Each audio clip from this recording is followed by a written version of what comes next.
I'm Dr. Alice Edwards, and I'm here with Tracy Nwanimi for ADHD Out Loud, talking about ADHD and relationships. So this is going to be a Q&A session, and if anybody joins us live and texts in the Zoom chat, any questions, we'll try and address those as well. But otherwise, we're going to be addressing questions that users in the ADHD Out Loud app, which is free and available in the app stores, both Apple and Android, are able to install and download. So other people have posted questions there. So we're going to be sharing some of those questions.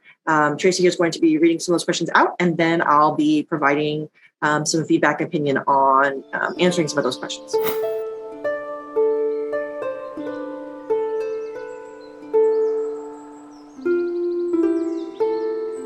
Okay, next question, and this is from somebody who chose to be anonymous, no first name at all.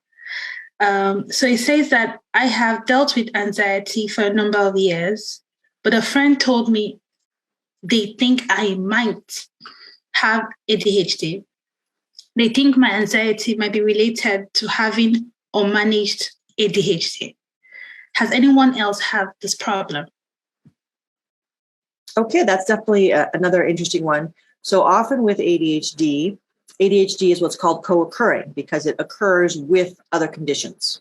And it can be other just mental health conditions like anxiety or depression, or it can be co-occurring with other neurodiverse conditions, for example, like autism or Asperger's or something like that. But it often is co-occurring.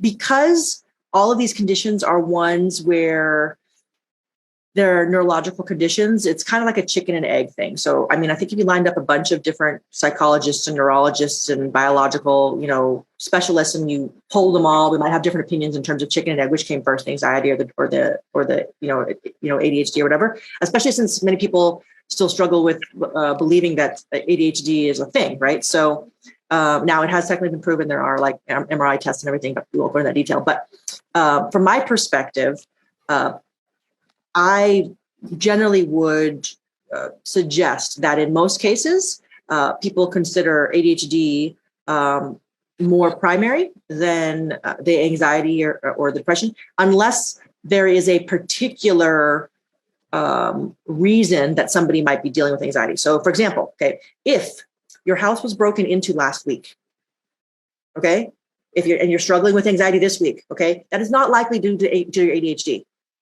Or due to ADHD, you had a significant, situation happen that can cause a lot of fear and anxiety-inducing things in anybody. Right now, if you have ADHD, it might make that worse because we talked about the emotional ability, right? And so, if you had ADHD and your house was recently broken into, you might be overthinking the hell out of that and trying to overthink what would happen if it happened again, or what you're going to do to prevent it. So you might overthink it in a way that might make your anxiety worse because you have ADHD, right?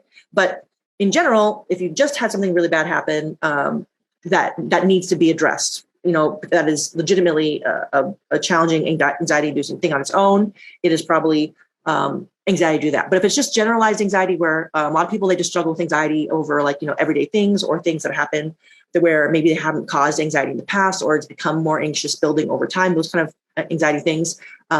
In that case, I would say that it might very well be potentially co-occurring because ADHD is a primary, because ADHD causes all that mind stuff, right? Because anxiety, in that instance, you're feeling the anxiety because something's going on in your life where ADHD might be causing a problem and you may not be able to control it, right?